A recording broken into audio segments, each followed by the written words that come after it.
ആ കാര്യത്തിൽ കോൺഗ്രസിൻ്റെ നിലപാടെന്താണ്? വർഗീയതയുള്ള സമീപനം എന്താണ്?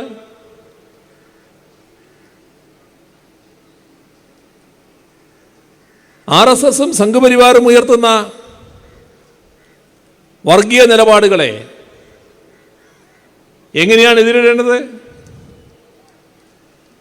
വർഗീയതയെ അതിശക്തമായി എതിർത്തുകൊണ്ടായിരിക്കണം. ഈ രാജ്യത്തിൻ്റെ ഇതേവരെയുള്ള അനുഭവം എടുത്തു നോക്കി ഉയർന്നു വന്ന പ്രശ്നങ്ങൾ പരിശോധിച്ച് നോക്കൂ.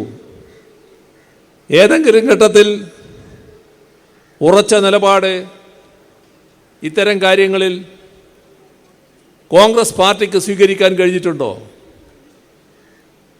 വർഗീയതയുമായി സമരസപ്പെടൽ,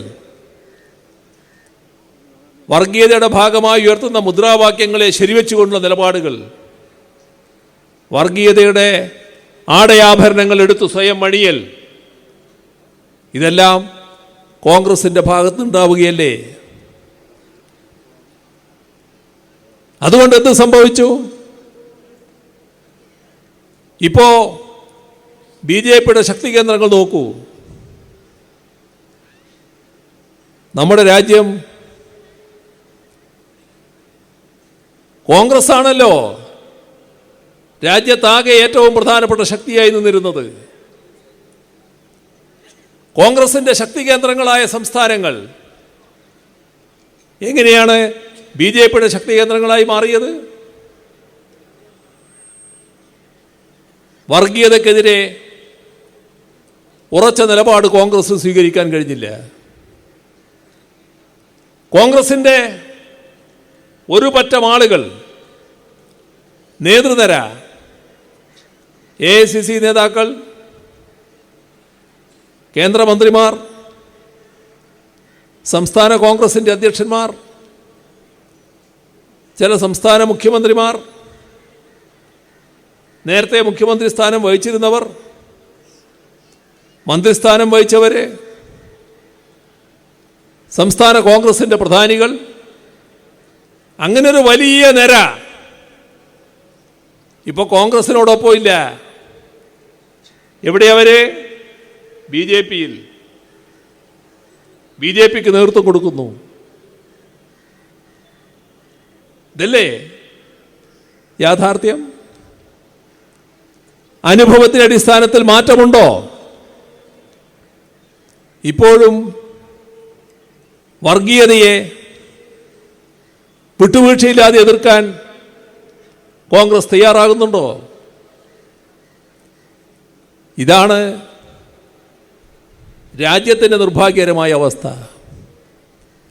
വർഗീയതയോട് സ്വീകരിക്കേണ്ട സമീപനം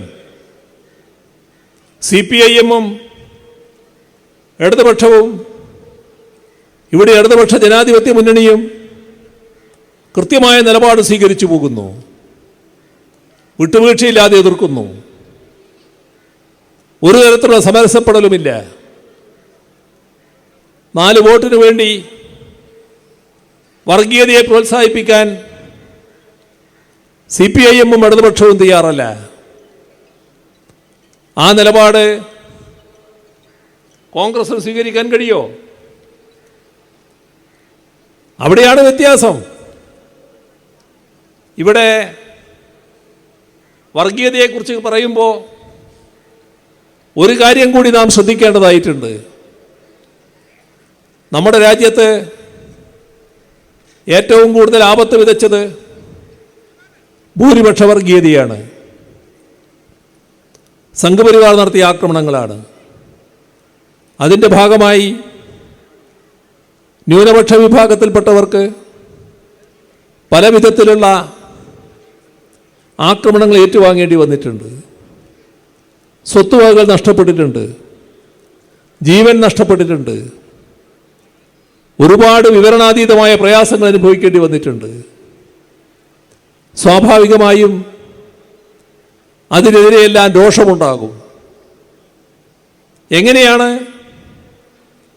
ആ വർഗീയതയെ നമ്മൾ എതിരിടുക? ആ വർഗീയതയെ മതനിരപേക്ഷത കൊണ്ട് മാത്രമേ എതിരിടാൻ പറ്റൂ. വർഗീയതയ്ക്ക് മറുപടി വർഗീയതയല്ല. വർഗീയതയെ വർഗീയത കൊണ്ട് നേരിടാനാവില്ല. നിർഭാഗ്യവശാൽ ന്യൂനപക്ഷ വിഭാഗങ്ങളിൽ ചിലയിടത്ത് ചില തെറ്റായ പ്രവണതകൾ ചിലരതിൻ്റെ ഭാഗമായി ന്യൂനപക്ഷ വർഗീയത അതിൻ്റെ ഭാഗമായി മാറുന്നു. സ്വയം സംഘടിച്ച് ഈ പറയുന്ന